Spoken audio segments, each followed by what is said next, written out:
dengan orang itu dulu boleh, kalau sekarang tidak boleh. Karena Nabi sudah diciptakan dan sudah meninggal dunia. Penting ini perlu dijawab. Jadi jawabannya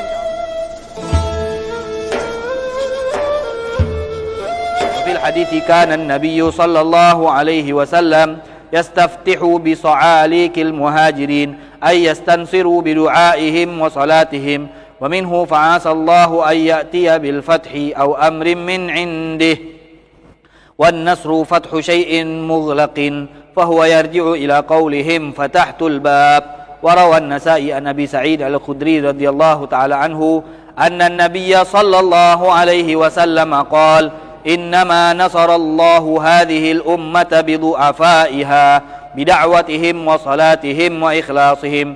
Wa rawa an-Nasa'i aidan an Abi Darda'i qala sami'tu Rasulullah sallallahu alaihi wasallam yaqul ubghuni ad-dha'ifa innakum innama turzaquna wa tunsaruna bidu'afaikum. Qala Ibnu Abbas radhiyallahu ta'ala anhuma kanat yahudu Khaybar tuqatilu Ghatafan فلما التقوا هزمت يهود فدعت يهود بهذا الدعاء وقالوا إنا نسألك بحق النبي الأمي الذي وعدتنا أن تخرجه لنا في آخر الزمان إلا أن تنصرنا عليهم. قال فكانوا إذا التقوا دعوا بهذا الدعاء فهزموا غطفان فلما بعث النبي صلى الله عليه وسلم كفروا فأنزل الله تعالى وكانوا من قبل يستفتحون على الذين كفروا أي بك يا محمد إلى قوله فلعنة الله على الكافرين. Alhamdulillah wa syukrulillah wassalatu wassalamu ala rasulillah. Setelah kemarin kita menjelaskan tentang apa itu tawasul, berapa bagian tawasul, dan bagaimana gambaran tawasul tersebut. Kemudian tawasul yang seperti apa yang disepakati oleh ulama dan tawasul yang seperti apa yang ada perbedaan di antara ulama mengenainya. Dan kemudian kita sudah menjelaskan masing-masing dari tawasul yang dua ini, tawasul yang disepakati dan tawasul yang ada perbedaan di antara ulama. Masing-masing sudah kita sebutkan dalil. Nah, namun kemarin sebelum kita pulang dari majelis kemarin, ada satu pertanyaan, yaitu kalau dalil tawasul yang kemarin kita baca yang sudah dikuatkan dengan 3 hadis juga sudah kita baca, itu semua masih merujuk kepada tawasul kepada baginda Rasulullah sallallahu alaihi wasallam sebelum beliau hadir. Jadi kan kemarin setelah kita baca bahwa yang namanya tawasul ini ada yang tawasul dengan amal soleh atau tawasul dengan zat, tawasul dengan manusia, bertawasul dengan manusia. Nah, bertawasul dengan amal soleh disepakati oleh ulama boleh. Nah, adapun bertawasul dengan zat atau dengan manusia atau orang yang memiliki kedudukan di sisi Allah Subhanahu wa taala, nah ini yang ada perbedaan pendapat di antara ulama. Nah, namun kemarin kita sudah membacakan beberapa hadis yang berkenaan dengan tawasul Nabi Adam terhadap baginda Rasulullah sallallahu alaihi wasallam. Nah, tapi masih ada ganjelan. Karena di dalam tawasul tersebut Nabi Adam pada saat bertawasul baginda Rasulullah belum diciptakan. Jadi bisa saja nanti orang yang tidak setuju dengan tawasul ini, yang mengaku mereka adalah pengikut para salaf dan pengikut Ibn Taimiyah, mengatakan bahwa dalil tersebut bisa benar jika kita hidup sebelum Nabi Muhammad SAW. Karena Nabi Adam hidupnya sebelum baginda Rasulullah SAW. Nah, jadi ini butuh jawaban lagi.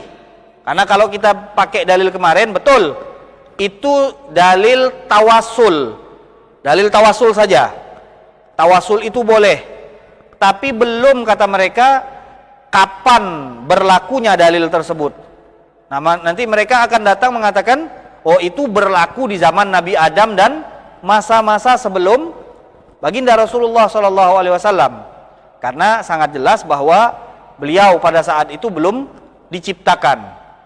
Nabi Adam melihat di sekeliling surga, di pintu-pintu, di dedaunan, di pohon, di bawah arsy Allah. Nabi Adam berkeliling di surga dan dia mengatakan, tidaklah aku melihat ada tulisan engkau ya Allah di sekeliling surga itu kecuali bersanding dengan tulisan baginda Rasulullah SAW. Jadi di surga kelak, kata Nabi Adam, ini bocoran tentang surga. Bocoran tentang surga. Kita kan belum pernah masuk surga, tapi Nabi Adam sudah membocorkan tentang surga karena beliau termasuk orang yang menghuni surga. Jadi beliau mengatakan di surga itu, kata beliau, ada tulisan-tulisan di pintu-pintunya. Nah, tulisan itu adalah La ilaha illallah Muhammadur Rasulullah. Baginda Rasulullah belum diciptakan pada saat itu. Nah, jadi tetap masih ada ganjelan nih. Ganjelannya apa? Karena mereka nanti ketika kita kasih dalil, ini dalil Nabi Adam aja bertawasul dengan baginda Rasulullah SAW. Loh, dia bilang, iya betul, memang Nabi Adam bertawasul. Nah, bisa jadi itu syariat Nabi Adam, boleh di zaman Nabi Adam. Nabi Muhammad belum lahir, jadi diperbolehkan untuk yang sebelum Nabi Adam. Adapun sekarang tidak boleh. Jadi ini dalil khusus untuk Nabi Adam, dia bilang, tidak bisa untuk kita. Nah, kalau begitu kita akan bacakan dalil selanjutnya.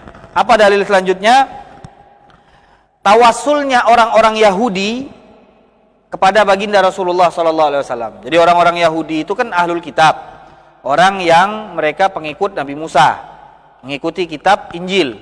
Nah, mereka sudah diberitahukan oleh Nabi mereka, di dalam kitab mereka itu ada pemberitahuan tentang baginda Rasulullah SAW, di mana Allah Subhanahu Wa Taala menegaskan di dalam Al-Quran, alladzina atainahumul kitab, orang-orang para ulama-ulama dari kalangan Yahudi atau Nasrani yang sudah kami turunkan kepada mereka kitab, baik Taurat atau Injil, maka mereka itu memiliki pengetahuan, wawasan. Ya'rifunahu kama ya'rifuna abna'ahum. Mereka mengenal Nabi Muhammad seperti mereka mengenal anak mereka. Allah mensifati mereka itu sebelum Nabi diutus, mereka sudah mengenal Nabi Muhammad seperti mereka mengenal anak mereka. Siapa orang yang paling kita kenal di rumah kalau bukan anak kita? Mereka mengenal baginda Rasulullah sebelum beliau diutus seperti mereka mengenal anak mereka. Allah yang berfirman, ya'rifunahu kama ya'rifuna abna'ahum. Nah, di sini orang-orang Yahudi karena sangat mengenal baginda Rasulullah, tahu kedudukan Rasulullah di sisi Allah, keagungan baginda Rasulullah SAW, sehingga baginda Rasulullah menjadi wasilah dalam peperangan mereka. Jadi ini cerita firman Allah Subhanahu wa taala, walamma ja'ahum kitabun min indillahi musaddiqul lima ma'ahum. Pada saat datang kitab Al-Qur'an kepada siapa? Orang-orang Yahudi. Pada saat Al-Qur'an diturunkan kepada orang-orang Yahudi. Jadi ini Allah bercerita bahwa orang-orang Yahudi itu dahulu seperti apa mereka, dan pada saat turun Quran seperti apa mereka. Nah, jadi ini Allah bercerita di dalam Al-Quran, di surat Al-Baqarah, walamma ja'ahum kitabun min indillahi musaddiqul lima ma'ahum. Kitab yang Allah turunkan berupa Al-Quran membenarkan apa yang sudah dikisahkan di dalam kitab mereka, kitab Injil. Jadi Quran datang menguatkan dan membenarkan apa yang sudah mereka ketahui di dalam kitab mereka. Dan kemudian Allah mengatakan wakanu, dan mereka ini orang-orang Yahudi, wakanu, kata Allah, min qablu, dahulu, yastaftihuna ala alladziina kafaru. Nah, yastaftihun di sini kata para ulama tafsir, dahulu orang-orang Yahudi meminta pertolongan, kemenangan, minta bantuan agar diturunkan kemenangan, yastaftihuna ala alladziina kafaru, itu dengan Nabi Muhammad. Jadi orang-orang Yahudi meminta pertolongan kepada Allah dengan berkat Nabi Muhammad SAW. Ini orang Yahudi belum ketemu dengan baginda Rasulullah. Mereka belum mengetahui keberadaan Rasulullah SAW. Bahkan Rasulullah pada saat kejadian Yahudi masih berperang dengan Bani Watofan, itu Rasulullah belum lahir. Jadi mereka orang-orang Yahudi pada saat berperang dengan qabilah, salah satu qabilah di Arab namanya Bani Ghatafan, setiap perang kalah. Setiap perang kalah. Sehingga mereka memutuskan untuk memberitahukan kepada Bani Ghatafan bahwa kami mengetahui satu hal yang tidak kalian ketahui. Yaitu kami mengetahui bakal ada nabi di akhir zaman yang Allah utus, dan nabi tersebut akan membumi hanguskan kalian, yang akan menghabiskan orang-orang yang tidak beriman kepada Allah dan tidak beriman kepada baginda Rasulullah SAW. Kata orang-orang Yahudi, dia mengancam musuh-musuhnya dengan bawa-bawa nama Nabi Muhammad SAW. Dan kemudian tidak hanya memberitahukan kepada mereka, orang Yahudi juga bertawasul. Nah, nanti ini habis ini kita dengar cerita ini, ada yang bilang nanti, loh kalau kita tawasul ngikut Yahudi berarti. Nah, ini. Karena apa? Karena tadi mati gila dak kawan nerima tawasul. Jadi kita ini bercerita di dalam ayat ini bahwa Allah bercerita orang Yahudi dahulu sudah mengenal kedudukan Rasulullah dan mereka menjadikan Nabi Muhammad SAW sebagai wasilah agar diberikan kemenangan. Jadi ini yang harus kita pahami dulu. Kemudian pada saat mereka berdoa, apa yang mereka ucapkan? Nah, ini doanya. Kata mereka, ya Allah, kami meminta kepadamu bihaqqin nabiyil ummi, dengan keberkahan seorang nabi al-ummi yang tidak bisa membaca tulis, alladzi wa'adtana, yang telah engkau janjikan kepada kami, an tukhrijahu lana fi akhir zaman, yang akan engkau utus di akhir zaman, illa antan surana alaihim, maka tolonglah kami dengan keberkahan nabi yang akan kau utus di akhir zaman tersebut. Jadi mereka meminta pertolongan dengan wasilah baginda Rasulullah SAW. Kita tahu tadi, sebelum mereka membaca doa ini, setiap berperang dengan Bani Ghatafan tidak pernah menang. Dan setelah mereka berdoa, bertawasul kepada Rasulullah SAW, setiap perang dengan Bani Ghatafan pasti kalah. Setelah mereka berdoa dan bertawasul dengan baginda Rasulullah Sallallahu Alaihi Wasallam. Nah, ini baginda Rasulullah Sallallahu Alaihi Wasallam menjadi wasilah orang-orang Yahudi pada saat itu. Nah, sekarang kalau kita nyebutkan dalil ini, kira-kira ini kan dalil nih, di mana? Di Al-Quran. Di mana nih? Di Al-Quran. Seperti yang pertama, ya ayyuhalladzina amanu taqullaha wabtaghu ilaihil wasilah. Wahai orang-orang yang beriman, bertakwalah kepada Allah dan carilah wasilah untuk mendekatkan diri kalian kepada Allah. Wasilah itu bisa amal soleh, wasilah tersebut bisa orang-orang yang soleh yang bisa mendekatkan kita kepada Allah. Wasilah di dalam Al-Quran tidak dijelaskan apakah dia amal atau, pokoknya cari wasilah. Allah yang menegaskan, bertakwalah kepada Allah, ya ayyuhalladzina amanu ittaqullah wabtaghu ilaihil wasilah. Itu dalil pertama. Dalil yang kedua, Allah menceritakan di dalam surat Al-Baqarah bahwa orang-orang Yahudi bertawasul dengan siapa?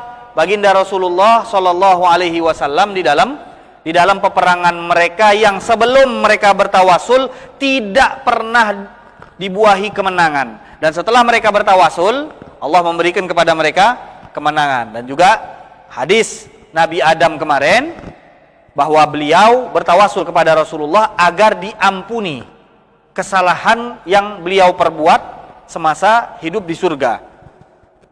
Dari beberapa tawasul ini, tawasul Nabi Adam kita tahu karena bertawasul dengan baginda Rasulullah, beliau diampuni dosanya oleh Allah Subhanahu wa taala. Itu hadis baginda Rasulullah sallallahu alaihi wasallam. Hadis yang cerita yang kedua, orang-orang Yahudi bertawasul kepada baginda Rasulullah sallallahu alaihi wasallam dan kemudian mereka diberikan kemenangan oleh Allah Subhanahu wa taala. Nah, tapi pertanyaannya, dari 3 dalil ini, apakah sudah menjawab pertanyaan kita kemarin? Pertanyaannya aja lupa nih kayaknya. Ingat tak pertanyaannya? Hah? Tadi sudah disebutkan tadi di awal. Jadi ada pertanyaan, nanti setelah kita menyebutkan dalil ini, oh itu belum bisa dijadikan dalil. Kita minta dalil di mana orang yang orang yang kalian jadikan wasilah itu sudah meninggal dunia atau di masa hidupnya. Itu yang diminta. Karena kita ini umat setelah baginda Rasulullah SAW. Cerita Yahudi ini lagi-lagi dalil tawasul, tapi untuk umat terdahulu. Nabi Adam juga seperti itu. Jadi kata mereka itu tawasul oke lah, tidak masalah. Tapi untuk umat dulu itu dia bilang, labis masanya, udah kadaluarsa itu. Nah kita minta yang di masa Rasulullah hidup dan di masa Rasulullah sudah meninggal. Nah kan repot. Masa kita disuruh nyari dalil sesuai kehendak mereka? Nah kira-kira ada nggak? Ada nggak nih? Kalau nggak ada kita repot, nggak bisa bertawasul nanti. Nggak usah takut, ada. Dalilnya ada. Nah sekarang kita akan baca. Jadi ini jawaban dari syubhat kemarin. Jadi kalau sudah dikasih dalil, padahal itu jelas. Kita tidak usah ngambil kapan dan waktunya, tidak usah. Yang penting kita sepakat dulu, boleh tawasul kepada manusia. Dan itu bukan syirik. Kalau seandainya itu syirik, maka Nabi Adam syirik dong. Masa Allah memperbolehkan syirik di dalam satu syariat? Kira-kira mungkin nggak? Kalau sekarang dianggap syirik, masa dulu nggak dianggap syirik? Kan nggak mungkin. Jadi yang namanya syariat itu tidak mungkin ada pertentangan. Kalau di dalam cara beribadah mungkin umat sekarang dan umat terdahulu berbeda-beda, tapi di dalam tauhid tidak boleh beda-beda. Di dalam keyakinan, di dalam akidah tidak beda-beda.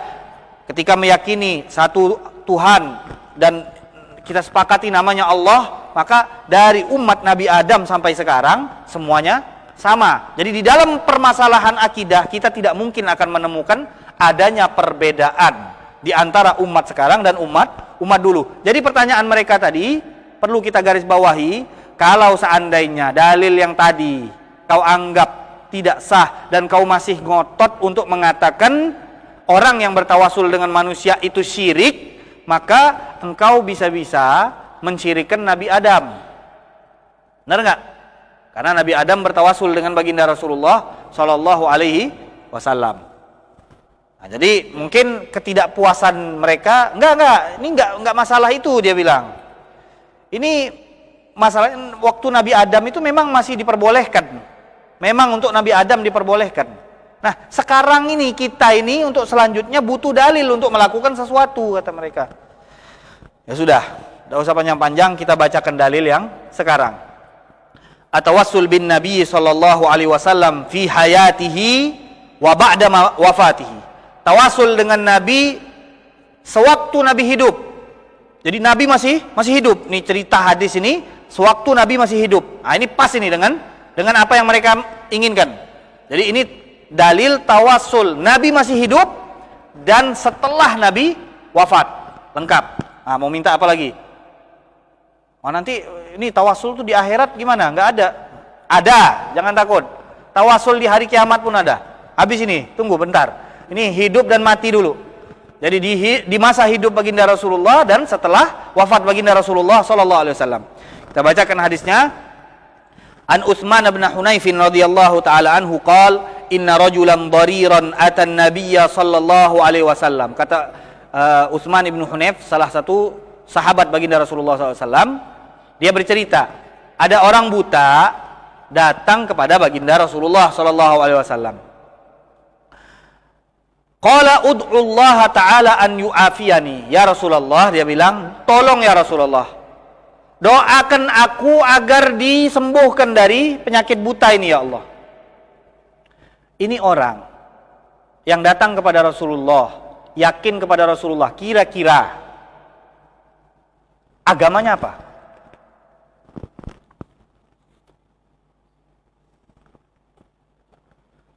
Wah, ragu ini.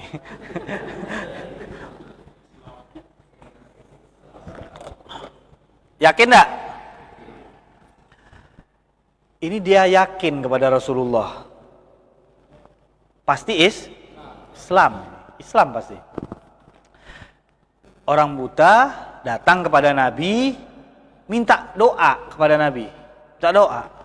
Loh, kalau kita lihat, ada dalil yang mengatakan, idza sa'alta fas'alillah. Dan ini yang sering dibawa oleh mereka, aliran yang suka menyesat-nyesatkan orang di dalam tawasul. Kata mereka, baginda Rasulullah mengatakan, idza sa'alta, apabila engkau meminta, fas'alillah, maka mintalah kepada Allah Subhanahu wa taala. Jangan minta sama orang. Idza sa'alta fas'alillah. Nah, ini kita tanya, dalilnya umum enggak? Umum, pokoknya minta apa aja kepada Allah. Kalau tidak minta sama Allah, syirik. Awas kau minta tolong kayak tukang bengkel. Minta sama Allah kau. Mobil kau rusak, minta sama Allah. Jangan minta tolong sama manusia. Lain lagi itu ada dalilnya, dia bilang. Loh, tadi bilang umum, tidak boleh minta selain Allah. Sekarang sudah ada pembatasan di dalam dalil tersebut. Repot. Jadi kita harus cerdas di dalam memahami nas-nas yang di situ ulama kita memberikan pemahaman yang jelas sekali. Jadi kita ini tidak boleh memahami nas itu dari logikanya kita. Jangan. Kita punya ulama yang lebih paham dari kita. Kita punya orang-orang yang cerdasnya lebih dari kita. Bayangkan kalau ada orang sekarang Imam Syafi'i yang kita ketahui bahwa belum pernah kita ketemu orang yang cerdasnya seperti Imam Syafi'i, belum pernah. Bayangkan ada nggak orang ngapal yang kalau dia ngapal sini, yang di sini ditutup, dia takut meling sekali ngikut juga yang di sini ngapal. Bayangkan, pernah kita ketemu orang dengan kriteria seperti ini, menghafalkan saja Imam Syafi'i itu harus nutup bagian sini. Kenapa? Takut dia meling dikit langsung hafal bagian sini. Nah, ini ada orang yang lebih cerdas dari orang yang seperti ini. Nah, ini ulama-ulama kita. Bagaimana kita yang ngapal, dengar majelis nih, dengar hadis, dengar majelis permasalahan ini, masalah fikih, masalah ini lah berulang-ulang kali disebut. Kalau nanti misalkan setelah 2 bulan, 3 bulan kita ulangi kembali, ini yang para pendengar ini mendengarnya seperti dia mendengar pertama kali. Subhanallah, masa macam ini kok? Padahal lah beribu-ribu kali diulang. Mereka kebalikan dari kita. Ulama-ulama kita, di antara mereka ada yang mengatakan, aku belum pernah selama mencari ilmu kepada guruku, dia bilang, belum pernah minta tolong kepada guruku, tolong diulangi tadi hadis yang kau bacakan. Seumur hidup aku nuntut ilmu, katanya belum pernah minta guruku mengulangi hadis yang telah dia bacakan kepadaku. Tidak ada yang aku dengar kecuali aku hafal sampai aku mati. Gitu. Jadi kalau lewat pasar sebagian ulama itu nutup kuping. Karena semua yang dia dengar dia hafal. Hafal. Kata-kata hafal ini berarti apa? Semua huruf tidak ada yang lewat. Jangankan seperti itu, orang-orang Arab yang mereka hidup di mana? Di padang pasir dengan kemahnya mereka. Satu hari mereka punya onta yang sengaja disewakan untuk perjalanan haji, untuk perjalanan umroh. Jadi mereka membawakan orang-orang yang ingin haji. Dengan mereka berjalan, nanti yang nyewa di atas. Mereka yang akan menjadi penunjuk jalan. Jadi sekalian menyewakan dan menjadi penunjuk jalan. Kebetulan yang dibawa ini ulama. Nah, yang namanya ulama, mereka mengulang Qur'annya, murojaah kitabnya. Jadi di perjalanan ini ulama baca Al-Baqarah. Baca Al-Baqarah. 2 juz lebih Al-Baqarah, 2 juz lebih. Dia baca Al-Baqarah dari awal sampai akhir. Pas udah akhir Al-Baqarah dia bilang, berhenti sebentar di sini, kita istirahat. Jadi dia duduk sebentar, nyalain api unggun. Ini syekh, ini ulama istirahat. Pas dia istirahat, dia dengar ini yang menyewakan ontanya ini mengulang bacaannya, mengulang bacaan dia. Dia baca apa tadi? Surat Al-Baqarah. Oh, si ulama ini berpendapat, oh mungkin dia ini memang penghafal Al-Quran. Lalu dia bertanya, iseng-iseng, dia tanya, dia bilang, wahai fulan, apa yang kau baca tadi? Dia tanya dulu, apa yang kau baca tadi? Oh, tidak tahu, dia bilang. Dia nggak tahu kalau itu Al-Quran. Dia nggak tahu. Tadi waktu ngantarkan kau ke sini, aku mendengar perkataan yang indah dari mulai kita berjalan sampai ke sini, dan aku hafal dari awal sampai akhir. Kecuali tadi ada 2 waktu engkau membacanya dengan lirih. Ada 2 waktu si ulama ini membacanya dengan pelan, tidak kedengeran oleh orang ini. Hanya 2 ayat ini ya kata dia yang tidak aku hafal karena kau membacanya dengan pelan. Jadi bukan gara-gara dia nggak bisa menghafalnya, tapi gara-gara dia nggak kedengeran. Jadi kalau seandainya dia kedengeran, 2 ayat ini pun dia hafalkan. Al-Baqarah itu bukan sedikit loh. Dia hafal hanya sekali dengar. Bahkan dia nggak tahu apa itu Al-Quran. Lalu bagaimana dengan ulama-ulama kita yang hidup di zaman itu? Jadi kalau ada orang sekarang nak ngade-ngade, hadis sahih apa dak? Alah dang-dang lah. Hadis sahih apa dak tuh? Nanti dulu lah. Nanti dulu, baru belajar sampai mana? Nanti bahas hadis sahih atau tidak itu panjang, urusan hadis sahih atau tidak itu panjang. Cara menentukan hadis sahih dulu, tanya sama dia. Karena saya mau tanya, hadis sahih atau tidak? Cara menentukan hadis dhaif, hasan atau dhaif atau sahih. Cara menentukannya seperti apa? Coba tahu nggak kira-kira? Nah, sebelum kita langkah ke selanjutnya, tahu nggak nasikh wal mansukh? Tahu nggak dengan apa? Dengan ta'arudul hadis? Tahu? Panjang ceritanya, panjang. Jadi kalau ada orang hadis sahih, dalilnya apa? Bentar-bentar dalilnya apa ini?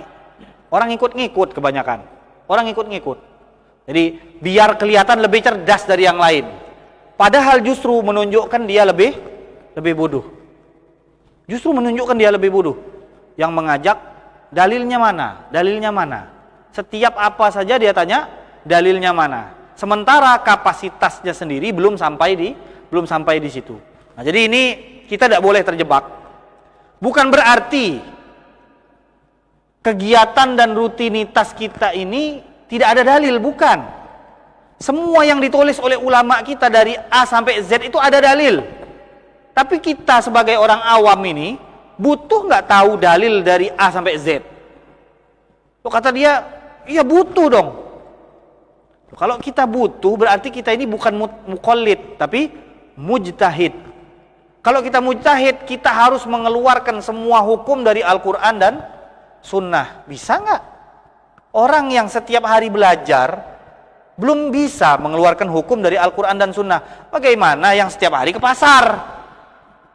Yang belajar tidak bisa zaman kita nih. Yang belajar tiap hari belum bisa mengeluarkan hukum dari Al-Quran dan Sunnah. Bagaimana yang setiap hari ke pasar, yang setiap hari ke TI, yang setiap hari ke kebun? Nengok Al-Quran jarang-jarang.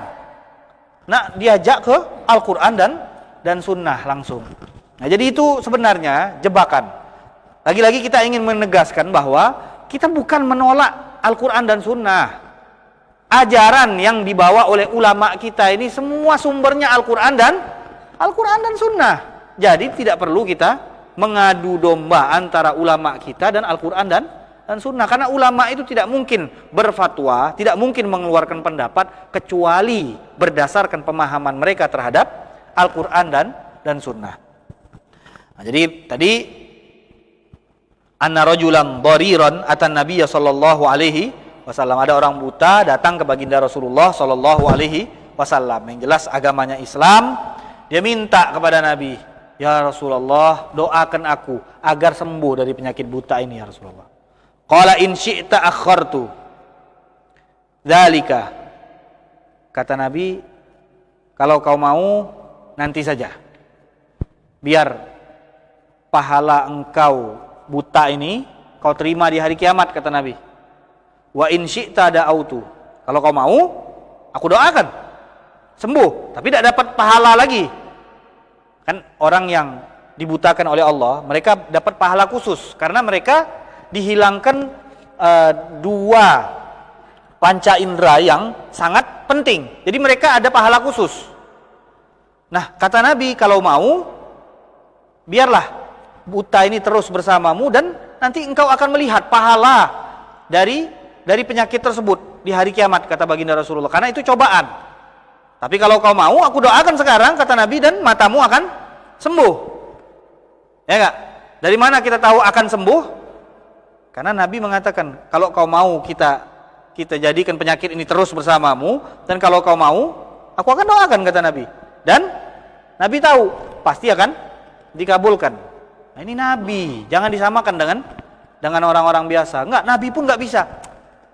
Nabi enggak bisa kalau tidak dengan izin Allah. Di dalam percakapan ini menunjukkan apa? Di sini Nabi enggak pakai istikharah. Enggak pakai istikharah. Kata Nabi, kalau kau mau, biar itu menjadi simpanan pahalamu. Kalau kau mau juga aku doakan dan sembuh. Pilih, kata Nabi. Apa yang dia pilih? Qala fad'uhu. Kemudian orang itu meminta, doakan aja ya Rasulullah, kata dia. Tidak usah, biarlah aku nyari pahala yang lain aja mungkin, kata dia kan. Doakan aja ya Rasulullah, yang penting sembuh, aku bisa melihat.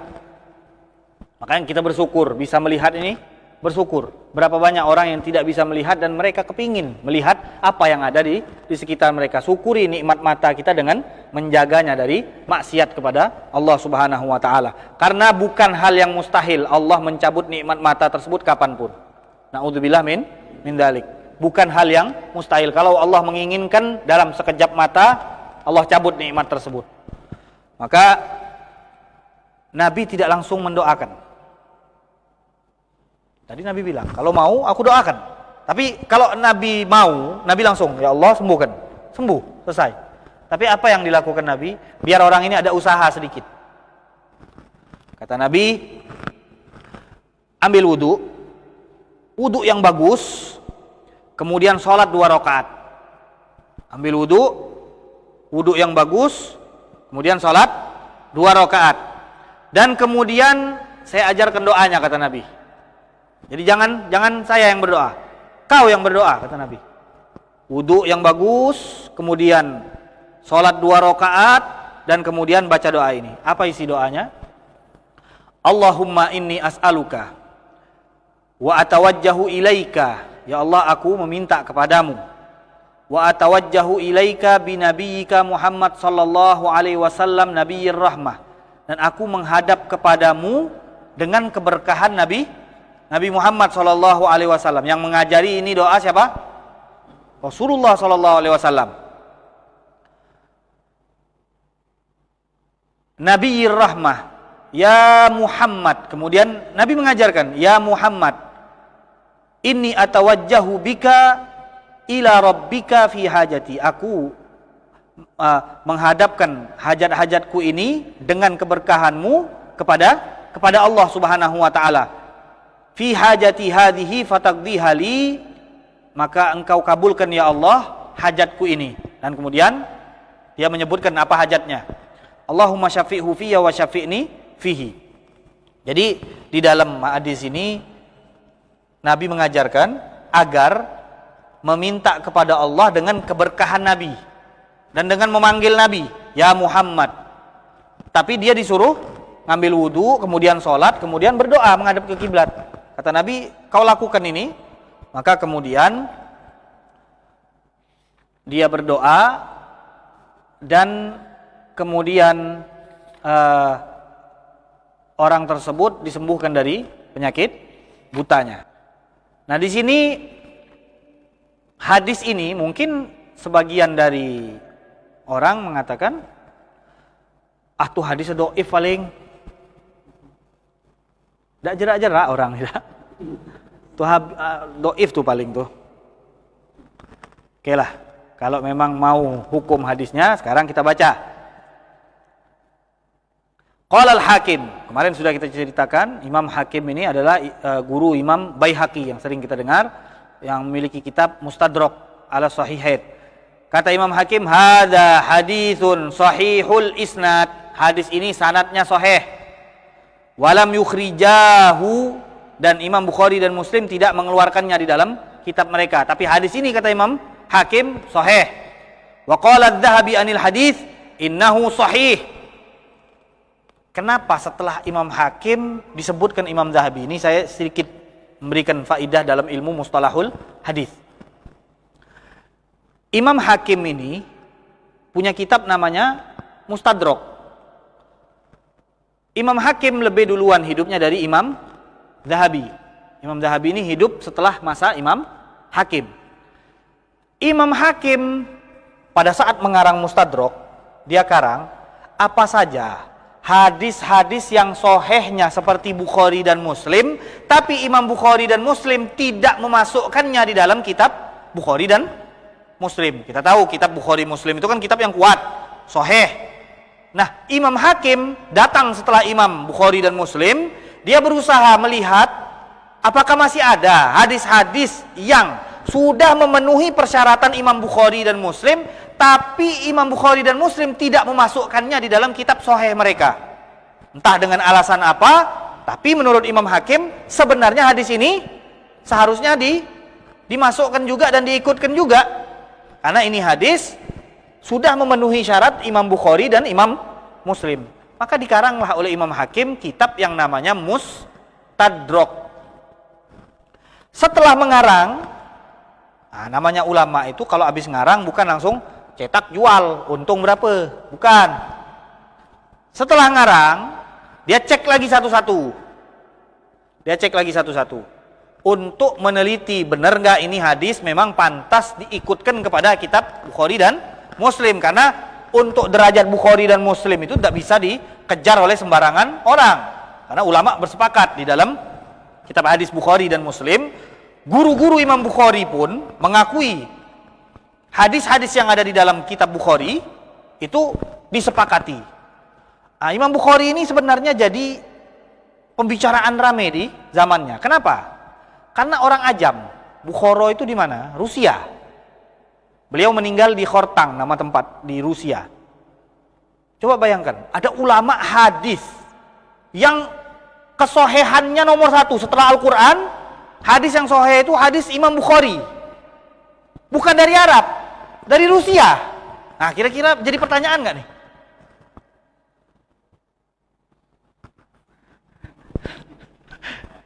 Ini kan jadi pertanyaan seharusnya kan, kenapa kok bukan misalkan Imam Syafi'i, kan dari Arab. Kenapa kok Imam Bukhari yang dari Rusia yang mendapatkan ini? Nah, kata ulama ini menunjukkan bahwa keutamaan Allah itu diberikan kepada siapa saja yang Allah inginkan. Tidak hanya pada orang Arab, tidak hanya pada Habib. Kata orang, oh Habib lah yang bisa jadi orang berilmu. Tidak. Siapa saja yang mau menuntut ilmu, mengambil warisan baginda Rasulullah, mereka akan mendapatkan kemuliaan. Nah, ini Imam Bukhari orang Rusia. Kata orang Rusia, macam mana Pak jadi ulama hadis? Karena kita sudah pernah menjelaskan bahwa ulama hadis itu susah jadi ulama hadis, butuh menghabiskan umur seumur hidup. Ini dikisahkan Imam Bukhari ini, sedikit aja kita bercerita tentang Imam Bukhari. Imam Bukhari ini waktu masih kecil sempat buta Imam Bukhari. Ibunya menangis, bertawasul, berdoa, menangis, kemudian tidur dan di dalam tidurnya bermimpi kalau tidak salah melihat Nabi Ibrahim. Alhasil dia bermimpi dan setelah mimpi itu mendapatkan anaknya dalam keadaan sudah bisa melihat. Jadi berkat doanya tadi dan kemudian keseriusannya di dalam berdoa, akhirnya apa? Imam Bukhari dibukakan penglihatannya oleh Allah Subhanahu wa taala. Nah, pada saat itu Imam Bukhari umurnya masih kecil, 6-7 tahun. Biasa kan kalau ada anak umur segitu, biasa kalau kita di sini Iqra, ya enggak, masih belajar Iqra. Tapi kan untuk orang-orang sana levelnya udah tinggi. Mereka Al-Qur'an umur 7 tahun itu sudah hafal. Jadi Imam Bukhari ini walaupun di Rusia, tapi untuk hafalan Al-Quran itu dari kecil sudah hafal. Dan beliau sudah masuk di dalam halakoh-halakoh ilmu hadis. Setiap beliau belajar, kan ada anak-anak lain yang belajar sama beliau. Ini setiap hari, karena ini anak-anak kecil, gurunya mendikte 15 hadis. Diktean ini harus ditulis. Besok dihafalkan, disetor. Jadi ada 15 hadis beserta sanad. Di zaman Imam Bukhari tidak boleh ada orang baca hadis langsung qala Rasulullah sallallahu alaihi wasallam, enggak boleh. Nah, harus menyebutkan Dari mana kau dapat hadis tersebut? Jadi saya dapat dari guru fulan, fulan dapat dari guru fulan, fulan dapat dari guru fulan, fulan dapat dari sahabat, sahabat dapat dari Rasulullah SAW. Jadi di zaman itu para ulama yang mau menyebutkan hadis tidak boleh menyebutkan asal-asalan. Telah bersabda Rasulullah SAW. Tidak diterima sama orang. Tapi kalau kita sekarang, Nabi pernah bersabda, kalau tidak salah apa? Pakai kalau tidak salah pulih. Lah tidak nyebut sanad, kalau tidak salah. Lah jelas salah. Nah, di zaman itu tidak boleh menyebutkan tanpa sanad. Nah, ini Imam Bukhari pada saat teman-temannya semua bawa buku dan pulpen, setiap hari 15 hadis. 15 hadis, 15 hadis. Sudah berapa lama jalan majelis hadis gurunya ini? Guru yang membaca hadis itu tidak lagi membaca dari kitab. Gurunya sudah hafal semua hadis-hadis yang ada di kitab. Jadi gurunya dikte, murid-muridnya nulis. Imam Bukhari tidak bawa buku dan pulpen. Temannya bilang, kali nak belajar apa nak main di sini? Orang semua bawa pulpen. Bukan yang orang-orang ini, bukan. Orang semua bawa pulpen. Karena orang dulu belajarnya seperti itu. Orang dulu belajar seperti itu. Jadi memang niat belajar orang dulu. Bukan berarti orang sekarang tidak niat belajar. Jadi orang dulu belajarnya dengan pulpen dan kertas. Jadi pas mereka menulis, lihat Bukhari tidak menulis, dia bilang, nak main apa nak belajar? Ku perhatikan sehari, 2 hari. Nih sekarang nih kita nih bukan baru berapa belas hadis. Kalau sehari 15 hadis, kira-kira setahun berapa hadis? Kalikan 365. Berapa hadis? 1000 lebih. 2 tahun berapa hadis? Ya enggak? Walhasil pada saat ini anak-anak sudah membuat Imam Bukhari risih. Kata Imam Bukhari, sudah nanti habis belajar kita terakhir ini, Eka kumpulkan kawan-kawan kita semua, kata Imam Bukhari. Karena Eka ini kan macam istilah meragukan, ku datang ke sini macam nak main-main. Imam Bukhari memang tidak bawa buku. Mereka dengan semua catatannya lengkap dari awal sampai akhir. Dia bilang, dari sekarang nih saya akan baca hadis awal yang dibacakan guru kita di pertemuan awal. Di pertemuan awal.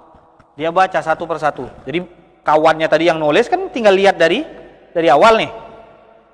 Maka kata teman-temannya, kami menelaah dan mengevaluasi buku kami ini lewat hafalan Imam Bukhari.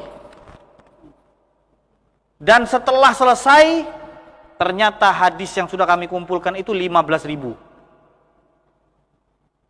15.000. Dan itu dari hafalannya. Kami mentasheh buku catatan kami ini dari hafalan Imam Bukhari rahimahullahu ta'ala. Ini hafalan ulama kita, ini orang-orang yang patut kita ikuti, bukan orang-orang yang datang sekarang cuman mau nyerang ulama, cuman ingin mengadu domba antara ulama dan nabi, yang ngajak kepada Al-Quran dan Sunnah sementara mereka jauh daripada Al-Quran dan Sunnah. Nah, ini yang diajarkan oleh ulama kita. Jadi ini tadi kita kembali kepada Imam Hakim, Imam Zahabi.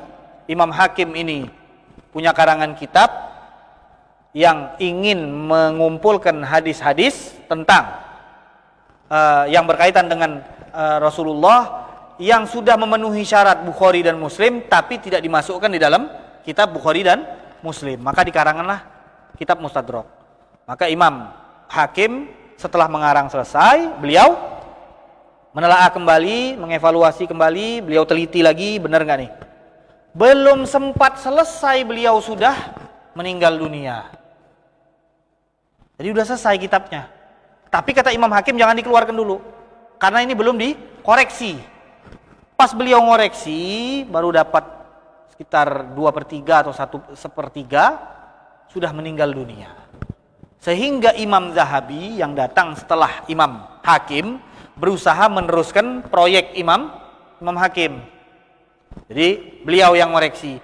Cuma, nah ini yang perlu diketahui, Imam Hakim ini tidak seketat Imam Zahabi. Imam Zahabi di dalam menghukumi hadis dikenal dengan musyaddid, keras. Jadi kalau misalkan hadis itu sahih menurut Hakim, belum tentu sahih menurut Zahabi. Nah, jadi kebalikannya. Kalau ada hadis yang dianggap sahih oleh Imam Zahabi, berarti sudah pasti Imam Hakim mensahihkan hadis tersebut. Nah, jadi Imam Hakim ini kalau dia sudah mensahihkan, berarti apa? Sudah lepas, hadis ini pasti sahih. Insya Allah sahih. Karena Imam Zahabi ini orangnya kritis. Tidak semua yang dibenarkan oleh Imam Hakim dia benarkan. Nah, seperti kemarin saja, hadis yang pertama, ingat gak? Hadis Nabi Adam itu loh, hadis Nabi Adam itu kan disahihkan oleh Imam Hakim, tapi Imam Zahabi tidak mensahihkannya. Jadi ulama itu bukan sahih, malah sahih juga lah, sahih juga. Bukan macam tuh, ulama mereka kritis. Kemarin kita sudah cerita Imam Taqiyuddin As-Subki dan Tajuddin As-Subki, ayahnya sendiri yang dia agungkan, ayahnya yang dia anggap sebagai orang yang menginspirasi dia di dalam menuntut ilmu, dan di dalam kitab tersebut beliau sangat membanggakan ayahnya, tapi di dalam permasalahan-permasalahan yang dia tidak setuju, tidak gentar dia untuk mengkoreksi dan mengkritik ayahnya sendiri. Di dalam ilmu lain lagi nih. Nah, jadi niat mereka untuk mengagungkan syariatnya Allah dan syariat baginda Rasulullah Shallallahu Alaihi Wasallam. Yang salah mereka bilang salah, yang benar mereka bilang benar. Nah, di sini hadis ini disahihkan oleh Imam Hakim.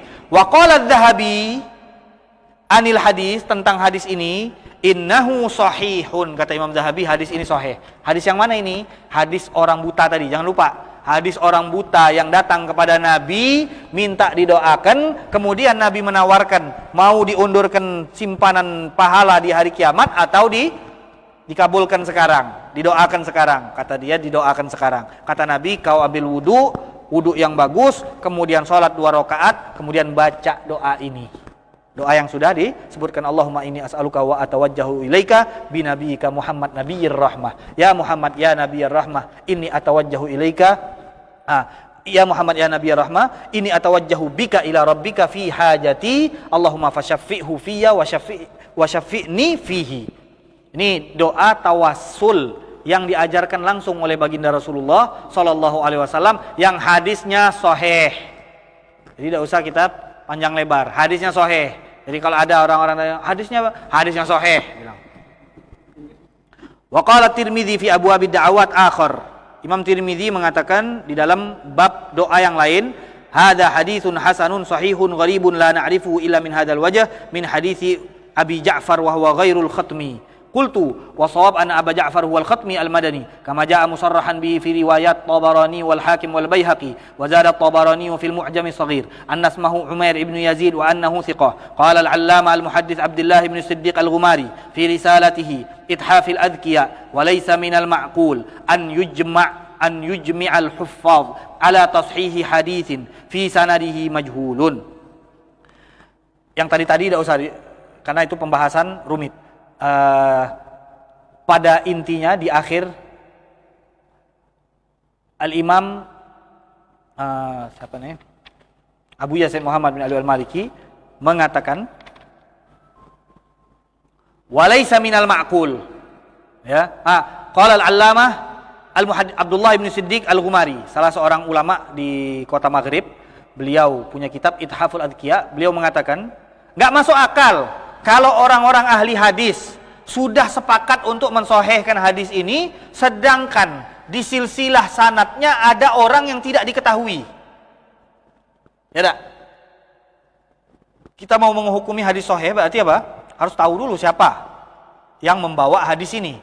Tapi kalau ada salah satu tidak diketahui, tidak mungkin kita bisa langsung menghukumi sahih. Lah tadi imam-imam yang sudah menyebutkan hadis ini sahih, berarti menunjukkan bahwa di sanad hadis ini tidak ada orang yang tidak dikenal. Itu kata Al-Hafidz Imam Abdullah Al-Ghumari. Kemudian kata beliau, khususon, terlebih-lebih Imam Zahabi yang terkenal dengan keras di dalam menghukumi hadis sudah menganggap hadis tersebut sahih.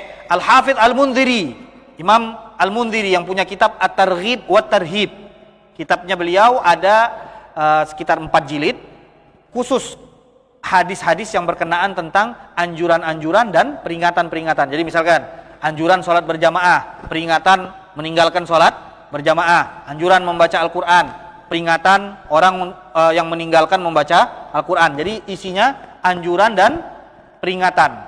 At-targhib wat tarhib. Jadi di dalam kitab tersebut ada anjuran dan peringatan langsung dari baginda Rasulullah sallallahu alaihi wasallam yang dikarang oleh Al-Imam Al-Hafidz Al-Mundhiri.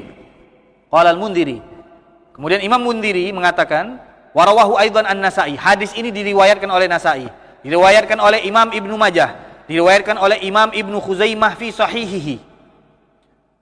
Ini hadis kata beliau diriwayatkan oleh Imam Nasa'i, Imam Ibn Majah, Imam Ibn Khuzaimah di dalam kitab beliau Sahih Ibn Khuzaimah. Kurang apa lagi? Ulama sudah mengatakan hadis ini sahih, dan di sini dikatakan walaisa hadza khassan bihayatihi sallallahu alaihi wasallam. Nah, ini mungkin kita baca besok karena kita harus meninggalkan satu pertanyaan.